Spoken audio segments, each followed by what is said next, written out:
That was beautiful, Ron, as always. Good morning. My name is William Garrison. My pronouns are he and him, and I'm your pulpit host this morning. On behalf of this congregation, welcome to the Unitarian Universalist Church of Huntsville. We want to take a moment, as we always do, to briefly acknowledge that the land we have our services on is the traditional territory of Native tribes. Whether you have joined us online or are physically present here in our sanctuary, we're glad that you've chosen to share this time with us as we make sacred space together. Our congregation is served by our minister, Reverend Jamie Simon, who is available for pastoral care or to answer any questions you might have about theology or Unitarian Universalism. She can be reached at minister@uuch.org. We also have a guest speaker this morning, Rachel Rogers, who I'm sure will always do an incredible job as she does every single time she blesses us with her presence. If you're a newcomer, please take a moment to sign our guest book in the foyer behind you before you leave today, and you can receive our weekly email newsletter, which always comes fully stocked with goodies about things the church is doing, things that are happening in our community, ways that you can help or be involved, or ways that we'd love to work with you. Now, if everyone wouldn't mind, take a moment, pull this little thing out of your pocket, because we all probably have one, and if you don't, consider yourself blessed, and put it into silent mode so that we can maintain a sacred space together, uninterrupted by the demands of the outside world. If you have a joy or a sorrow this morning that you would like shared during our circle of candles or included in pastoral prayer, please take out one of the white cards in the pew in front of you and write it down and pass it up during the offering. For anyone who feels like they have a joy or a sorrow too tender to maybe share publicly, there will be a moment during the offertory where you can drop a stone into a vase of water.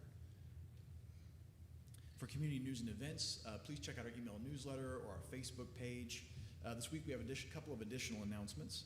The choir is taking a break during the month of August. Regular rehearsals resume in September.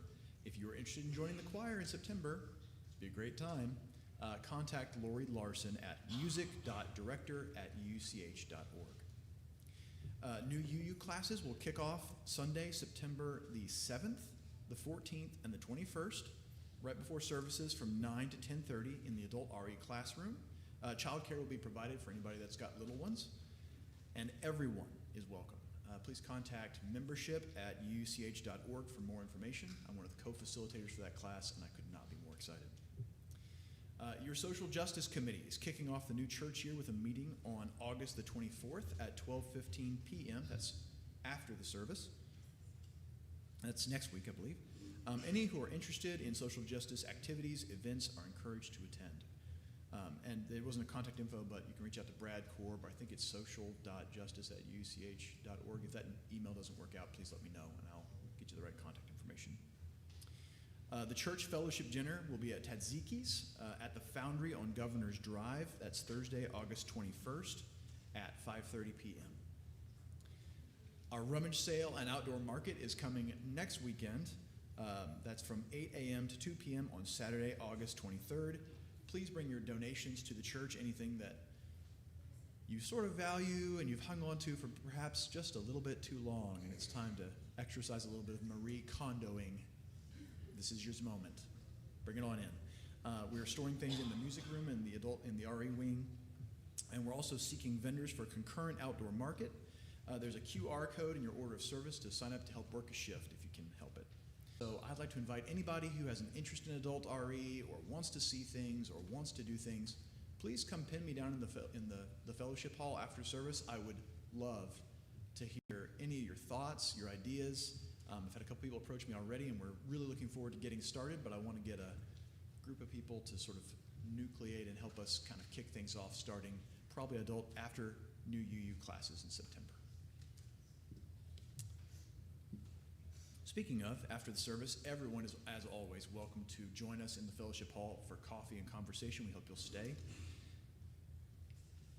Now, I'm going to ring the singing bowl. I want everyone to take a deep breath, close your eyes, try to clear your mind from all the to-dos and the after-church plans, and just try to settle in on being present here.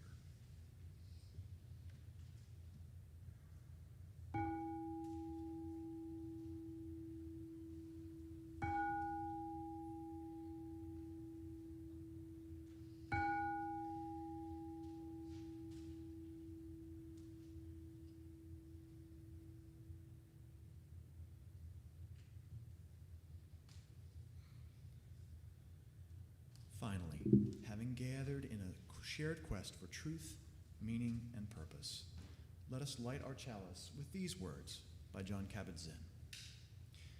The only time you ever have in which to learn anything, or see anything, or feel anything, or express feeling or emotion, or respond to an event, to grow, or to heal, is this moment. Because this is the only moment that any of us ever gets. You're only here now. You are only alive in this moment. And now, to help us center ourselves and quiet our mind, we'll have music for centering.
I'm so short.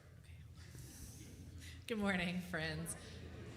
Thank you so much, as always, for your beautiful, warm welcome. For those of you I haven't met yet, my name is Rachel Rogers. I use they, them, or she, her pronouns, and I'm visiting you from Nashville, Tennessee, where I live, and I'm a member of First UU Nashville. I'm also an aspirant to UU ministry and a seminarian at Meadville Lombard Theological School. So, again, thank you for having me. We gather today not just to listen, but to return. Return to presence, to breath, to bodies in this room and in the world. We bring all of ourselves, our stories, our questions, our longing, and the hope of presence. We come to remember that attention is sacred, and that the world, ourselves, each other, the earth, still holds us.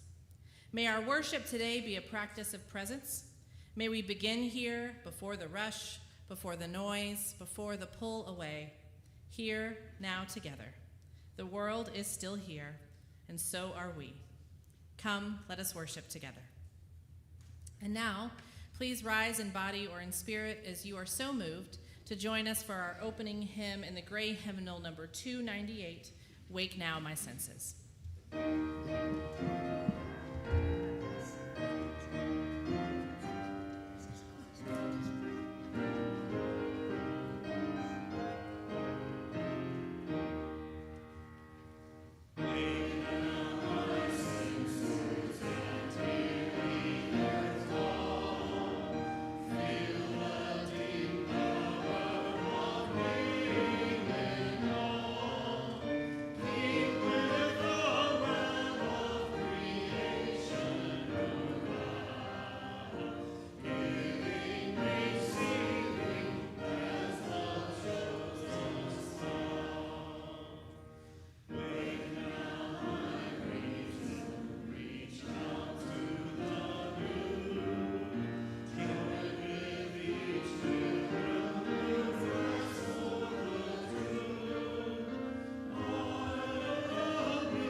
After our first hymn, it's our tradition to sing our doxology found on the laminated blue cards in the pew in front of you.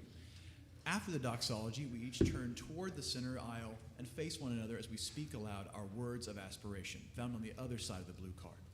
Let's sing our doxology.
This time, we'll invite any of our young or young at heart or little ones who just feel like they need to run around for a little bit to come on down to the front of the sanctuary, and Jess Ladd is going to share a story for all ages.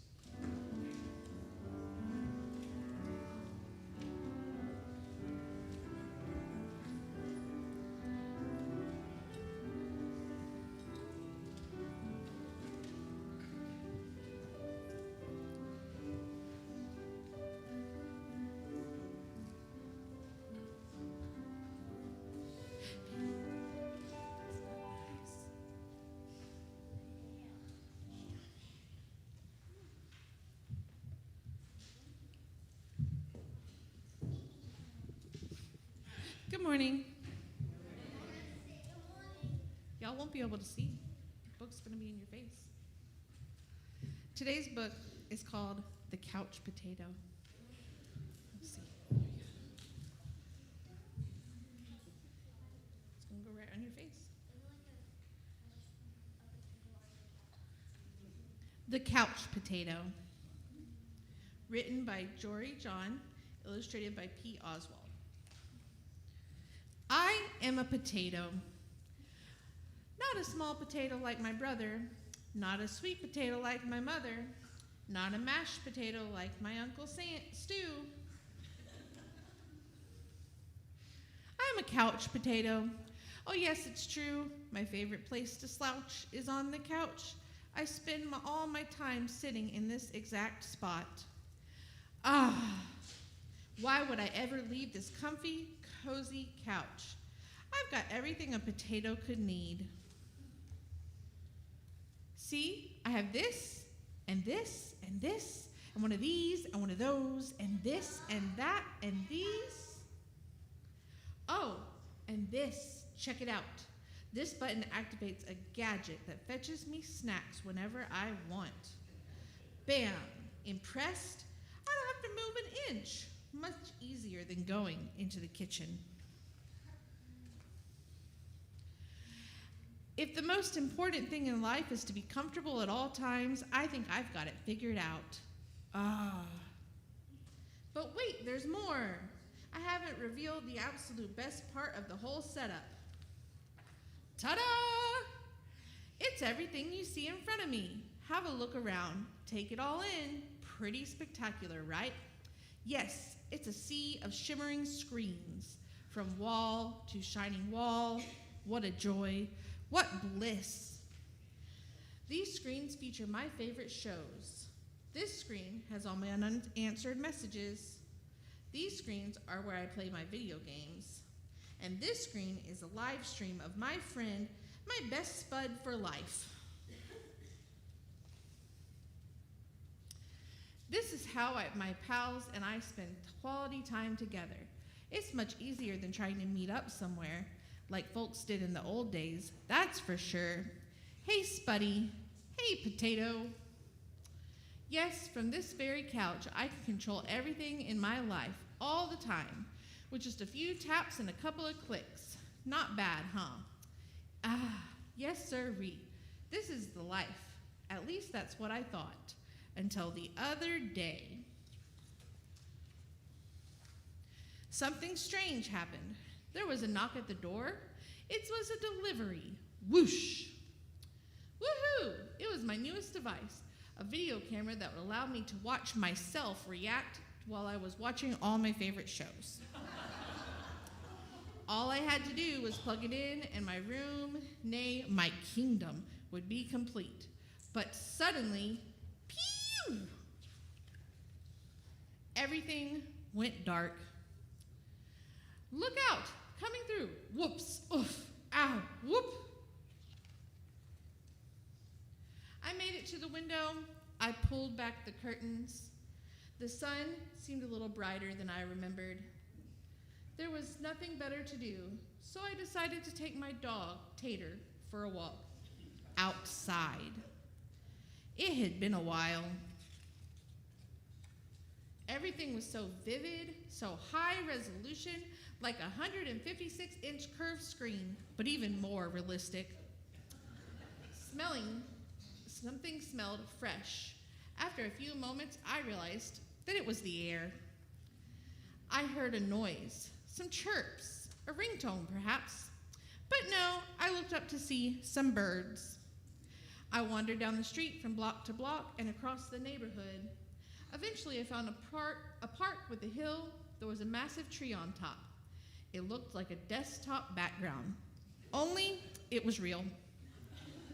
I leaned against the tree. It wasn't as comfortable as my couch, not even close. But after a while, it wasn't so bad.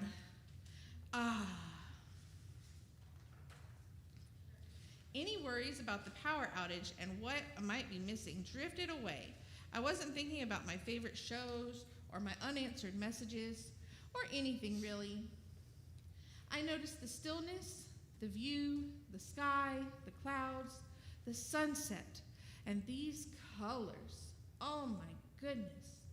It took a while because there was no fast forward option, but eventually the sun sank below the horizon. By the time I got home, the power was back on. I sat on the couch. Woo! I hit the button to brush my teeth. Switch, switch, switch, switch. I pulled the lever to change my pajamas. Bloop! I turned the knob to watch a bedtime story. Good night, Spud. But then I noticed my reflection in one of the screens, and I wondered how much of my life had been spent in that very spot. And then I realized it was then and there that I made the decision to peel myself off the couch a bit more often. Maybe every day even.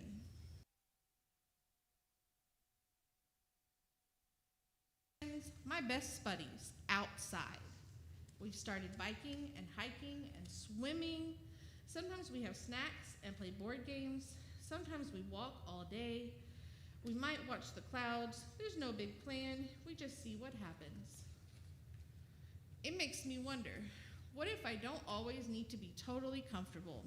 What if I am happier when I have a better balance between my gadgets and the world outside? Because it turns out that I am more than just a couch potato. I'm an amusing potato. I'm a smart potato. I am a kind potato. I'm an entertaining potato. And I'm a sit on a hill and watch the sunset potato. Yes, there's a great big world out there, and I want to be part of it in person. Let us now sing our children out.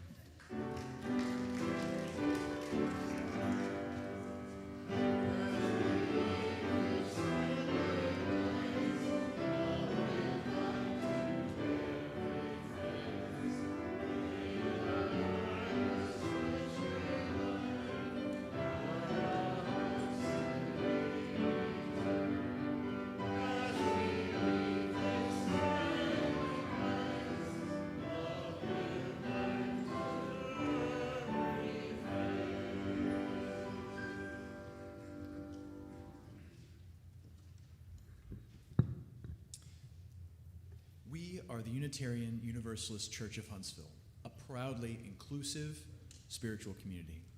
Together we build a broader search for meaning, a bolder form of compassion, and a braver voice for justice in a world that desperately needs it. At this time, we invite you to support our mission with a monetary contribution. You can donate online using the QR code on your order of service, or you can put cash or check in the donation offering baskets. The completed white Circle of Candles cards should be put in the offering basket to be read aloud during our Circle of Candles afterward. We also welcome anybody, again, who has a memory or a feeling or a thought that's a little too tender or still not fully baked that they want to pay homage to, can drop a stone in the basket of water. And for those who've seen me up here before, you know I'm a bit of a fan of meditation, and I was reflecting a little bit about how sad I felt going, well, I donate online with autopay because I'm fundamentally lazy. I thought, well, what spiritual purpose does this time hold? And I had an idea. I want to invite you guys to try it and tell me what you think.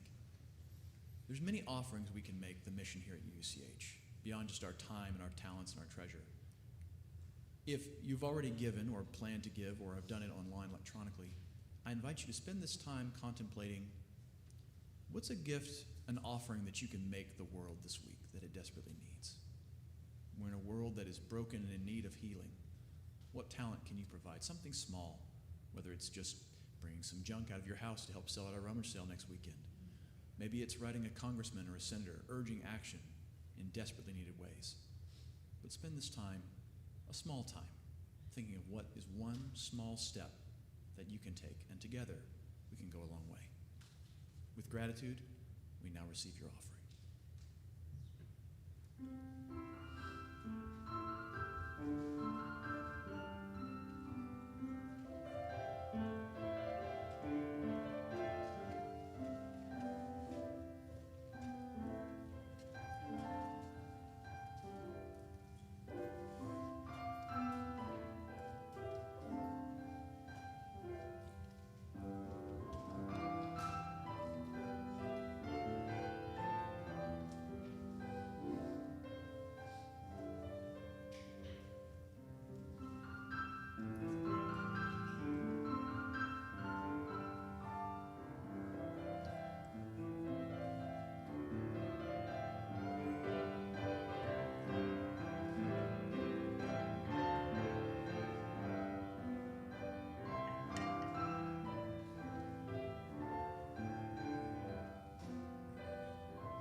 Please join me in the spirit of prayer.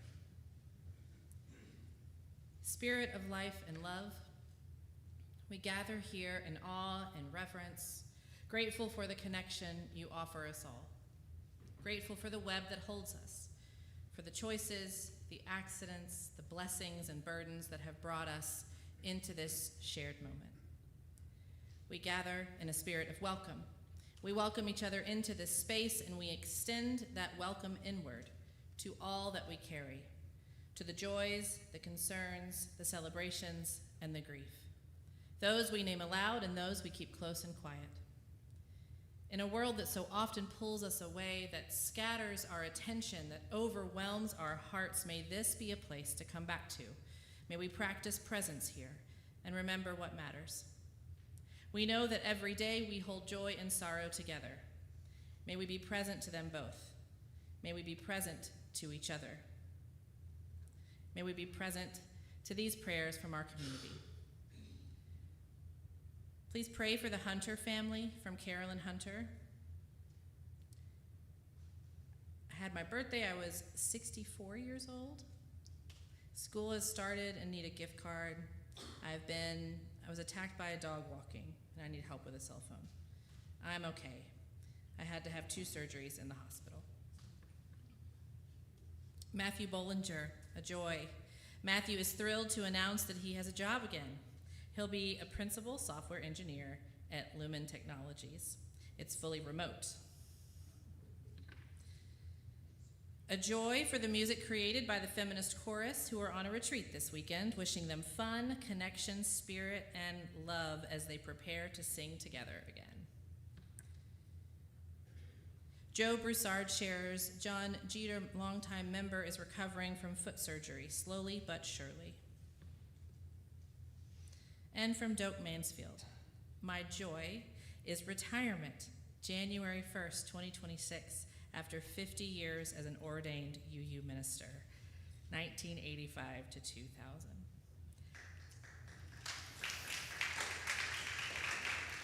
Kathy Fisher and I marry October 15th, 2025. Let us be moved to compassion for all that has been shared into this beloved community and for all that will remain silent, unspoken in our hearts. Let us say, blessed be and amen. And now, will you join us in singing our responsive music, hymn number 1009, Meditation on Breathing.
I brought a reading with me this morning. It's from the book Tech Agnostic. I brought a real book with me. I haven't done that in a while. I'm usually looking at ebooks these days.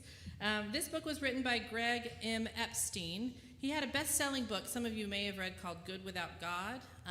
He's the humanist chaplain at Harvard and MIT. But this book is about how technology became the world's most powerful religion, and he says why it desperately needs a reformation.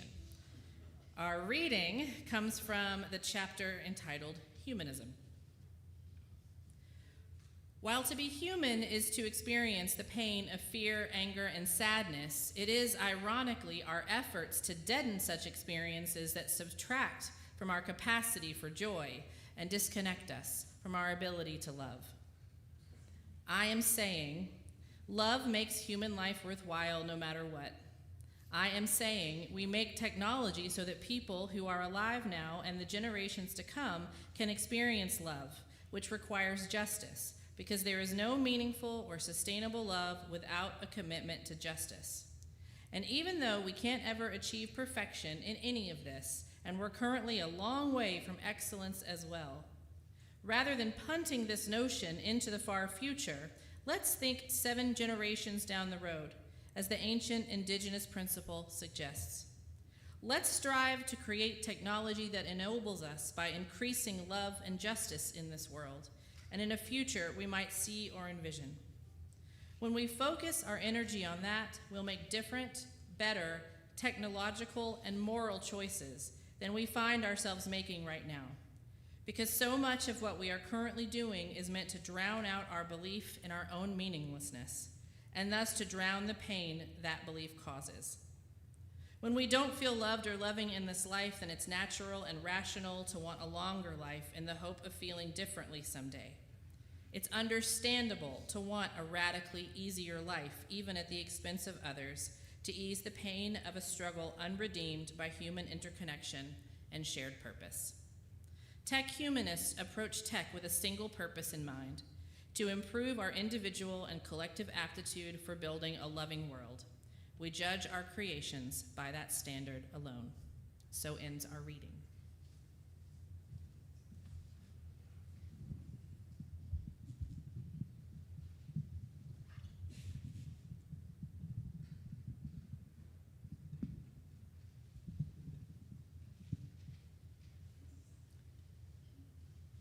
Well, our order of service says this is the UUCH, we'll say, and friends.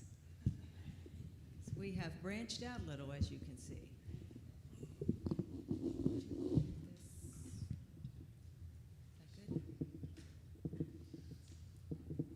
So we've got Zena here with her accordion. We've got a banjolele today and a ukulele with Andrea. And Tim has a harmonica. This is going to be a sing-along. So we'll yell out what the next verse is. There's a lot of verses, but they're because they're really short verses. And it's very predictable. You'll pick it up after the first verse or so. Is this high enough? Okay. Okay. All right. It's called We All Need More Kindness in This World. But then we'll be adding some other things that we need too, like hugging and laughing and peacetime and friendship and singing.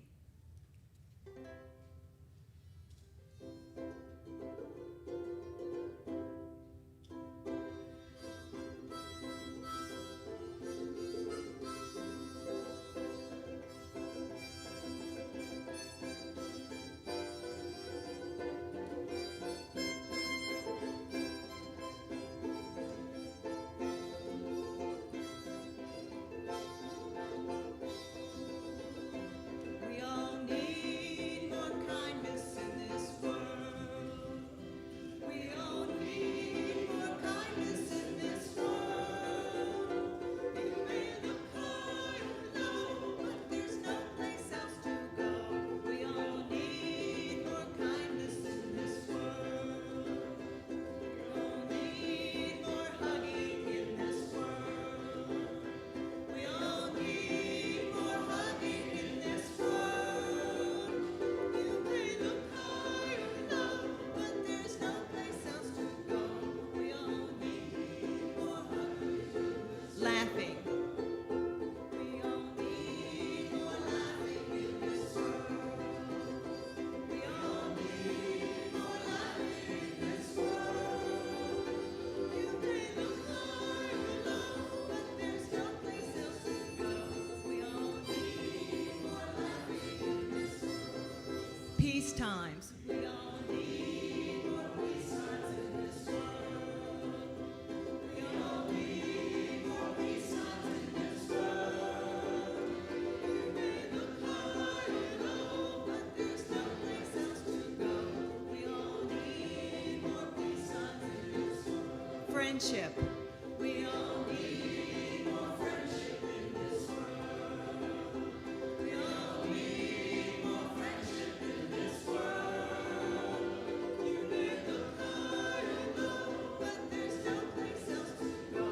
We all need more friendship in this world. Singing. We all need more singing in this world.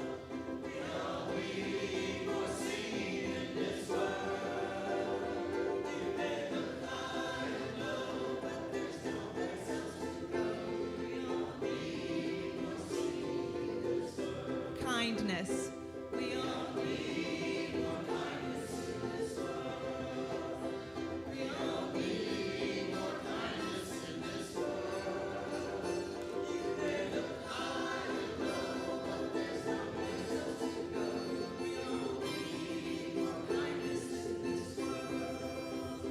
We all need more kindness in this world.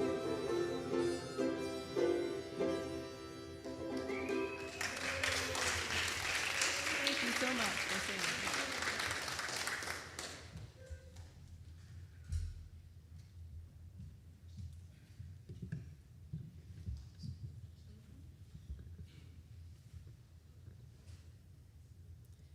Have y'all figured out what my sermon's about yet? I have to say the Couch Potato is my 4-year-old, almost 5-year-old's favorite book. And when I started thinking about this topic, and I was like, thanks, Greta. She was like so excited when I told her this morning that I was going to be using that story. So I'll tell her that they got some giggles, that y'all think it's just as funny as she does.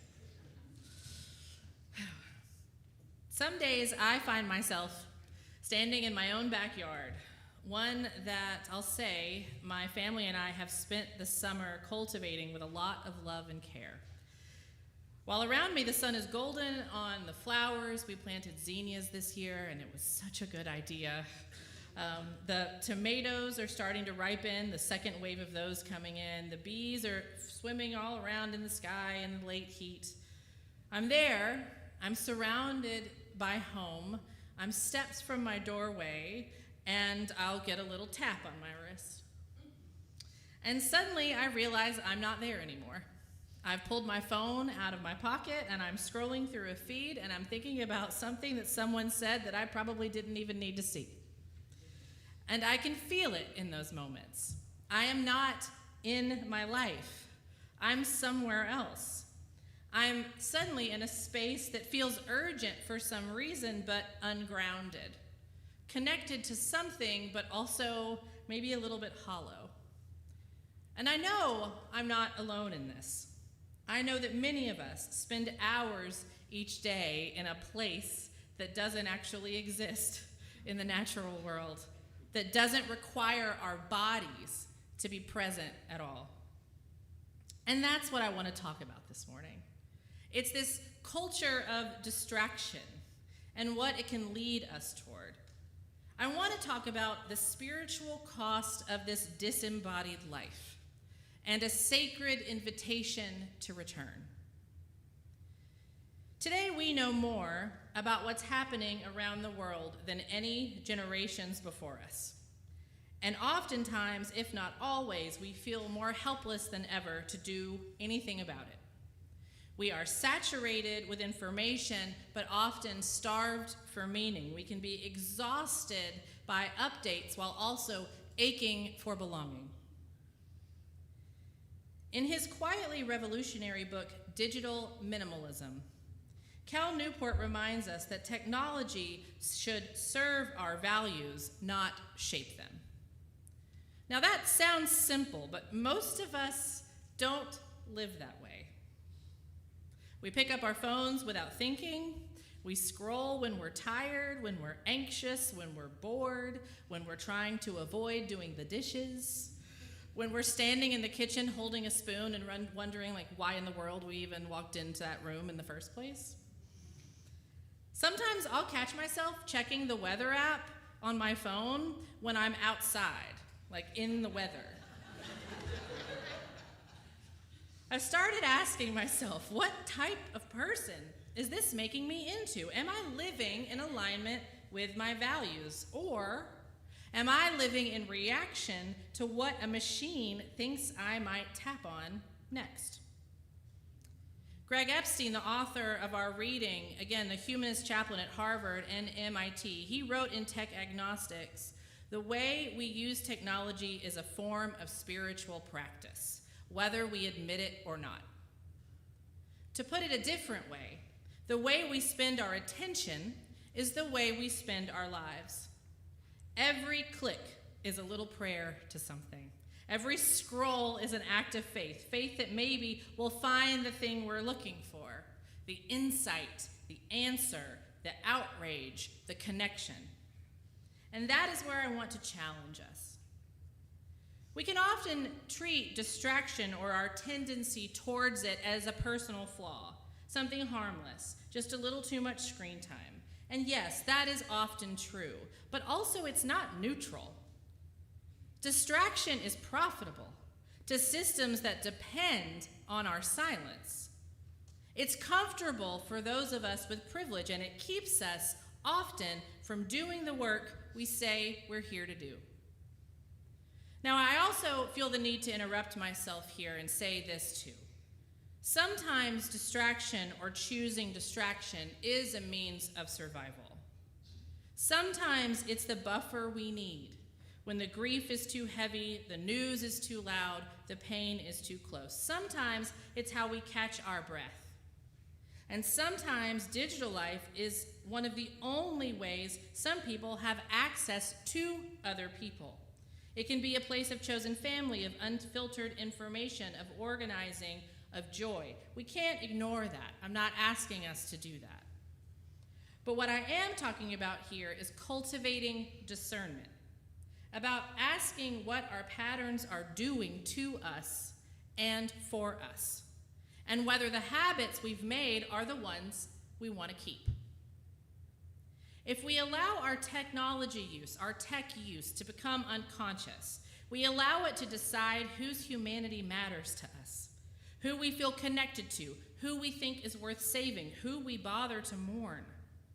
When we absorb 1,000 headlines in an hour, our souls can begin to perceive that nothing is sacred and no one can be helped. Sometimes I think that much of what we call staying informed is actually fear management. Doom scrolling gives us the illusion that we're in control, that if we just keep watching, we'll be prepared. We'll be ahead of the next terrible thing. But while our fear is trying its best to keep us safe, what it can do sometimes with even more success is keep us stuck. And of course, it's not just social media. We are shaped every day by technologies that promise connection, ease, and control. We wake up to calendar alerts. We scroll through news feeds. If you're in the office working world, we're checking Slack and Teams and email before we even have a chance to catch our full breath. And this is not a failure of intention. It's a result of design. These tools have taught us to move faster than our bodies. Workplace technology trains us for hyper availability. Convenience technology, apps for meals, for groceries, for entertainment, teach us that we never have to interact with another human if we don't want to. And then, just take it to this darker place, at least for me for just a second, surveillance technology, phones that track our steps, algorithms that predict our desires, they turn us into data points, even when we think we're just looking up directions. Earlier, we heard Cal Newport's challenge to ask whether our technology serves our values or quietly reshapes them without our consent. And Greg Epstein reminds us that our digital habits aren't just behavioral, they're spiritual. They train us in how we relate to ourselves, to each other, and to what we believe matters. So again, we have to ask, what kind of people are we becoming through these systems? And do those people reflect the love, the wholeness, and the community we say we believe in? Because slowly, subtly, we begin to forget that we are bodies and that we live among other bodies, that we are not meant to be minds without physical needs, or profiles without breath, or producers without pause. We can lose something. We can lose the unplanned conversation at the store, the awkwardness of asking for help, that sacred friction of interdependence. We can lose the space where love is supposed to happen, in the delays, in the inconveniences, in the face-to-face moments that so many now feel are inefficient. Our faith teaches us that the sacred lives in each person, in real encounter, the sacred lives in each person, in real encounter, in the rough edges of humanity.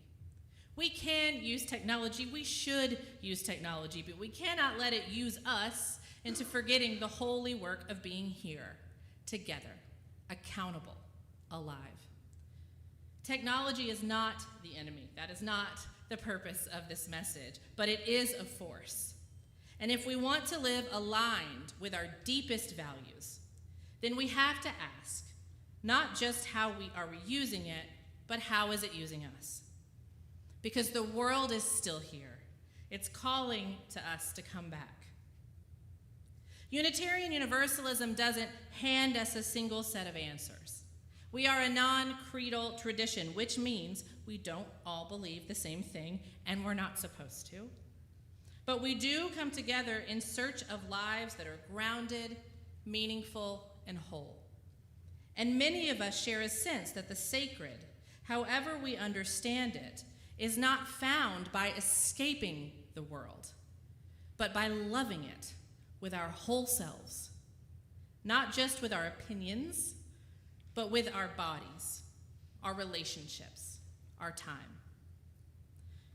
This is why I think about embodiment as theology, as a deep religious claim that this body is good, that your body is worthy, that your presence is holy. And if that's true, then the work of being present in our bodies, in our breath, in the places we actually live is not optional. It's spiritual work. So what would it mean to come back? To step into the world we live in, not the one we scroll through. I don't think the answer is to disappear from the internet entirely. But I do think we need to build new patterns, new rituals, new kind of reverence for our attention. We need to recognize that where we place our attention is a moral and spiritual act. And we need to ask, does this choice serve love? If the answer is no, then maybe it's time to log off for a while. So here's a practice that I want to offer you before this summer ends. It's adapted from that book I mentioned, Digital Minimalism.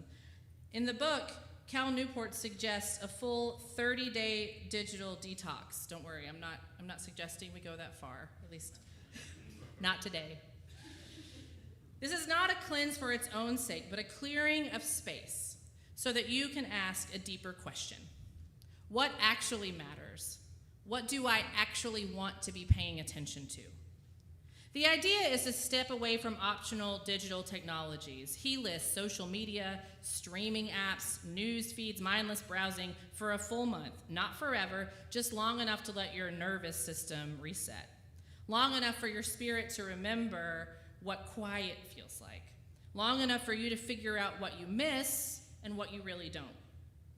I'll be honest, when I first read that, or actually listened to it, I listened to it on an audiobook, which felt kind of weird, a book about, but, you know. When I first heard that, I remember like an inner voice being like, sir, I am in no less than 15 group chats. I have 7 shared calendars with my wife. Like, I can't just like turn off my phone. Like, that's not possible. But that's exactly the kind of resistance that tells me how deeply wired in I have become. Newport writes that after 30 days, you can reintroduce tools that clearly serve your deeply held values, but only if we use them intentionally and with clear boundaries that are up to you. But I'm not here to say, like I said, that you start with 30 days, but if you do, cool, tell me how it goes. But let's maybe start with one. One day to choose to be here, not online, not in reaction, just here. Let your presence be a practice. Let your attention be an offering. Because this moment, this real, uncurated, imperfect, beautiful moment is sacred.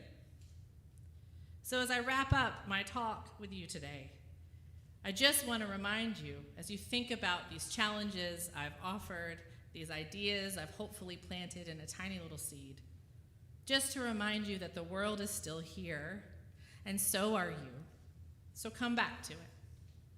Maybe leave your phone in the car the next time you go somewhere, just for the grocery store, and see how that is, right? Without it, for maybe 30 minutes. Come back to the world. Let it hold you. Let it change you. Blessed be, and amen. And now, I'll ask that you join us in our closing hymn. Please rise in body or in spirit as you are so moved for hymn number 1064 in the teal hymnal, Blue Boat Home. Away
us now take a moment to extinguish our chalice with these words from Ralph Waldo Emerson.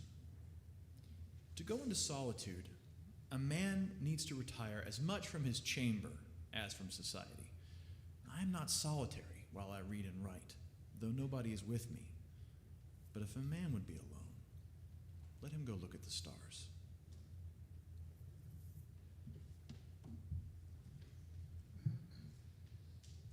Friends, our worship service now comes to a close. I'll be at the back of the sanctuary to greet anyone who might like to say hello.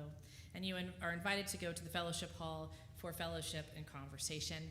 For those on the live stream, thank you for being with us this morning.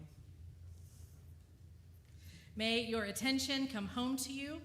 May your body remind you it's not a machine.